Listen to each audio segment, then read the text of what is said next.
Lyca productions Subaskaran presents super star Rajinikanth நடிப்பில் Vettaiyan October 10 முதல் உலகமெங்கும். நல்லா இருக்கு, என்ஜாய் பண்ண கியூட்டா இருக்கு ஆக்சுவலா. வெரி படம் நல்லா இருக்கு ப்ரோ. ரொம்ப நாள் எதிர்பார்த்த படம் சூப்பரா வந்து ரொம்ப நல்லா இருக்கு. Very different. Normal masala movie இல்லாம ரொம்ப story paste, very simple story but very different, very nice. ரொம்ப இன்வால்வ்டா இருக்க முடிஞ்சது, போர் அடிக்காம போச்சு படம். ஆனா போரே அடிக்கல. நோ சாங்ஸ், நோ ரொமான்ஸ், எதுவுமே இல்லை. அவர் வந்து பேசுறதே வந்து அவ்வளோ நல்லா இருக்கு. அந்த டயலாக்ஸ் எல்லாம் ரொம்ப நம்மளுக்கு அப்படியே இமேஜினேஷனில் போயிட்டு ரொம்ப சூப்பராக இருந்தது படம். ரொம்ப சூப்பராக இருக்குது, நேச்சுரலாக இருந்தது. ஏதோ நம்ம வீட்டில் ரிலேட்டிவ்ஸ் யாரோ நம்ம அத்தை பையனோ இல்லை கசினோ ஊர்லேருந்து வந்து பேசினா எப்படி இருக்கும் அதே மாதிரியே இருந்தது பார்க்கறதுக்கு. 96 நான் பார்க்கல, பட் இது மேபி இதுக்கப்புறம் போய் அது பார்க்கணும்னு நினைக்கிறேன். இது ரொம்ப நல்லா இருந்தது. Karthik amazing, also Arvind Swamy, but Karthi acting very nice. ஒரு சின்ன விஷயம் சொல்கிறாரு, பட் வந்து ரொம்ப நேச்சுரலாக ஒரு செகண்ட் போர் அடிக்காம ரொம்ப நல்லா சொன்னார். படம் வந்து ரொம்ப சோல் டச்சிங்காக இருந்தது. இப்படி எப்படி எதுவுமே மெய்யால கண்ணு என்ன கேட்டிங்கன்னா வந்துட்டு ஒரு ஃபீல் குட் மூவினா, ரொம்பவே ஃபீல் குட் மூவி. அது எனக்கு யாருமே இல்லை நல்லா இல்லை லேக் அடிக்கிறதுலாம் சொல்லவே கூடாதுண்ணா. ரொம்பவே வந்துட்டு அவங்க 3 மணி நேரம் வந்துட்டு ஸ்க்ரீன் பிளேயோட சினிமாட்டோகிராஃபிலாம் உட்கார வச்சிருக்காங்க. யாருக்கு ஒர்க் அவுட் ஆகாதுன்னா கமர்ஷியலே எனக்கு பிடிக்கும் அப்படின்ற உங்களுக்கு இது ஒர்க் அவுட் ஆகாது, என்னடா பேசிக்கினே இருக்காங்க அப்படின்ற மாதிரி போயிடுவாங்க. அதுதானா அது பார்த்தா அப்படின்னா வந்துட்டு இப்போ ஜென்சிலையும் இல்லை 2K கிட்ஸ்லேயும் வந்துட்டு நிறைய பேர் ஊரை விட்டு ஊர் வந்தவங்க இருக்கும், அண்ட் வில்லேஜுக்கு வந்தவங்களும் இருப்பாங்க. அது வில்லேஜ்னு சொல்றதோட வந்துட்டு நம்ம ஊர், நம்மளுக்குன்னு ஒரு ஊர் இருக்குல்ல, அதில் நம்மளை பார்க்குறவனும் ஒரு தர்ப்பம் இல்லை. அப்போ நம்மளை பார்த்தவன் வந்து நம்ம ஊருக்கு போகும்போதுலாம் கண்டிப்பாக திருவிழா அப்படிலாம் போகும்போது என்ன வந்து பேசுவான். ஆனால் நம்மளுக்கு ஞாபகம் இருக்காது அவனை அப்படின்னு நம்ம வந்துட்டு சரி ப்ரோ ஹாய் ப்ரோ அப்படின்ட்டு போயிடுவோம். ஆனால் அவன் நம்மளை பற்றி வச்சிருக்க ஸ்டோரி கேட்கும்போது டே நம்மளாடா அப்படின்ற மாதிரி இருக்கும். அதனால அந்த மாதிரி அவங்க எல்லாம் ஃபீல் பண்ணாங்க அப்படின்னா வந்துட்டு யாருக்கா இருந்தாலும் இது ஒர்க் அவுட் ஆகும்னா இல்லை. நான் அப்படிதான், நான் படம் ஜஸ்ட் படமா அப்படி பார்ப்பேன் அப்படின்னா வந்துட்டு நிறைய பேருக்கு இது ஒர்க் அவுட் ஆகாது. நானே வந்துட்டு நான் ஏதோ ஒரு சரி அரவிந்த் சாமிக்கு ஏதாவது டிசீஸ் இருக்கும், அவர் வந்துட்டு நான் இப்போ எல்லாத்தையும் பார்க்கணும், நான் என் ஊர்லாம் போய் பார்க்கணும் அப்படின்னு தான் ட்ரெய்லரை பார்த்து நானும் ஒரு கதையாக கற்பனையில் வந்தேன். ஆனால் இங்கே டோட்டலாக வந்துட்டு மாற்றி விட்டாங்கண்ணா. ரொம்பவே ஃபீல் குட் மூவியாக இருந்துச்சு. அழுதிங்களா? அவ்வளோ அழுகுறதுக்கு இங்கே இல்லைண்ணா. ஏன்னா வந்துட்டு அந்த மாதிரி ஒரு சீன் வரும்போது கார்த்தி ஏதாவது வந்து பண்ணிட்டு போயிடுறாரு, அதனால அது செட் ஆயிடுச்சு. அதனால அழுகுற மாதிரி எதுவும் இல்லை. லாஸ்ட் 20 மினிட்ஸ் மட்டும் டேரக்டர் நல்லாவே செதுக்கியிருக்காருண்ணா. டேரக்டர் பற்றி சொல்லணும்னா நான் நிஜமாக சொல்லணும், எனக்கு டேரக்டர் யாரும் தெரியாது. நான் 96 எடுத்தாருன்னு கூட எனக்கு தெரியாது. நான் என்ன நினச்சேன்னா படம் பார்க்கும்போது தான் எனக்கு தெரிஞ்சிச்சு இந்த மாதிரி ஒரு படம் வந்தது 96, அவர் அந்த டேரக்டர் தானா அப்படின்னு தான் நான் கேட்டேன் ஃப்ரெண்ட்டை. ஆமாம் அப்படின்னா ஓ அப்போ இவர் இப்படி தான் படம் எடுப்பார் போல அப்படின்னு நான் ஒரு கான்செப்ட் போயிட்டேன். நிஜமாக சொல்ல எனக்கு டேரக்டர் தெரியாது. நான் வந்துட்டு அரவிந்த் சாமி படம் கார்த்திக் படம் அப்படின்னு சொல்லி தான் வந்தாங்க. நான் நிறைய மூவிஸ் பார்க்க மாட்டேன், பட் ஆனால் பார்க்குற மூவி எல்லாமே ஓரளவுக்கு எனக்கு பிடிச்சிருக்கு, இது பிடிக்கல அப்படின்றத என்னால் நான் பார்த்துப்பேன். அந்த மாதிரி தான் நான் இந்த மூவிக்கு வந்தேன்.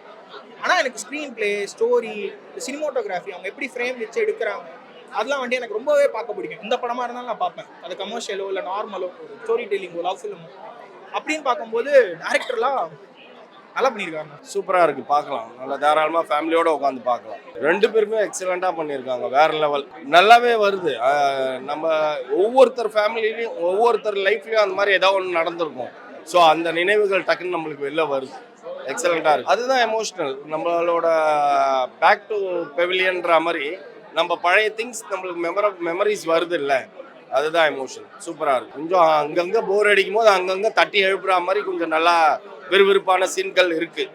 ஓகே, என்ஜாய் பண்ணுங்க. ஒரு சீன் கூட நம்மளால அதுலேருந்து வெளியே வர முடியாது, அந்த அளவுக்கு சோ டச்சிங் போல அப்படியே நம்மளை கேப்சர் பண்ணிட்டாங்க. கார்த்திக் அரவிந்த் சாமி இவங்களோட ஆக்சுவலாக ஸ்க்ரீன்ல வர அவங்க 2 பேரும் தான். அதான் சொல்கிறேன், அவங்க 2 பேரும் வந்து நம்ம இந்த அளவுக்கு ஒரு காம்போ வந்து நம்மளை பாதிச்சது இல்லை.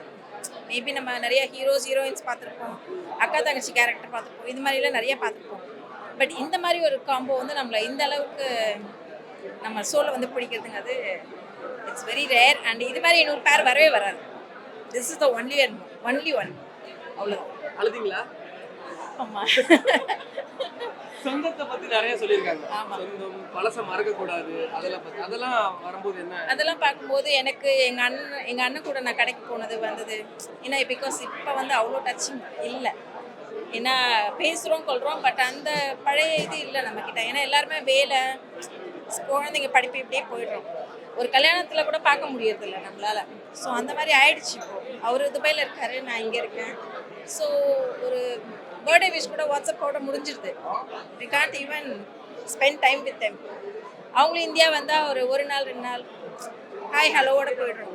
அது எனக்கு இந்த படம் பார்க்கும்போது அந்த லாஸ்ட் சீன் அதுவும் கடைக்கு போனதா சொன்ன போதெல்லாம் எனக்கு ரொம்ப முடியவே இல்லை. பழைய ஞாபகம் அந்த மாதிரிலாம் வருது. ரிலேட்டிவ் சொந்த பந்தம் பற்றி நிறையா பேசுகிறாங்க. ஸோ நல்லா இருக்கு. 96 மாதிரியே ஸ்லோவாக தான் இருக்குது, ஆனால் நல்லா ஃபன்லாம் இருந்ததுனால ஒன்றும் தெரியல. 96 எடுத்த டேரக்டர் இது எப்படி எடுத்திருக்காங்க?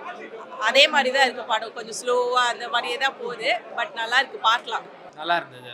அதான் அந்த ஓல்டு திங்ஸ்லாம் கொஞ்சம் ரீகலெக்ட் பண்ணுற மாதிரி இருந்தது.